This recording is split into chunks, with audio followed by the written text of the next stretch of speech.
Des enfants affamés face à des rations de soupe aux carottes bien insuffisantes pour nourrir tout le monde.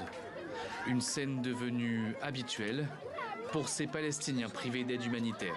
Nous sommes en pleine famine, nous sommes venus faire la queue mais ils nous ont jetés dehors. Il n'y a pas assez de nourriture pour le camp de réfugiés. Une assiette de farine ne suffit pas. À la fin vient s'ajouter le froid et la pluie. Les Palestiniens de ce camp de fortune à Rafah subissent un temps rude et très difficile à endurer. Nous sommes 14 à vivre dans une tente et nous ne trouvons pas un seul matelas sec pour dormir. Nous avons été submergés par l'eau de pluie toute la nuit. Nous ne faisons plus la différence entre le bruit des bombardements, des avions à réaction et de l'orage.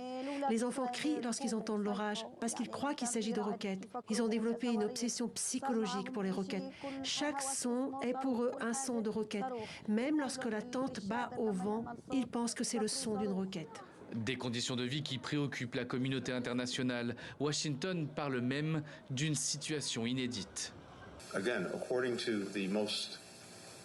Une fois encore, selon la mesure la plus respectée en la matière, 100% de la population de Gaza se trouve dans une situation d'insécurité alimentaire grave. C'est la première fois qu'une population entière est ainsi classée.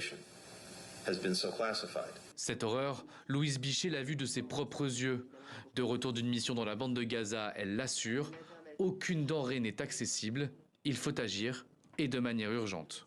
Il faut, de la même manière, pour être en ligne avec le droit international humanitaire, respecter les obligations des belligérants. Il faut que l'aide alimentaire, que l'eau potable, que le matériel médical puisse rentrer, que l'aide humanitaire dans son ensemble puisse atteindre la population. Donc il faut que les points de passage soient ouverts et que l'aide puisse rentrer massivement.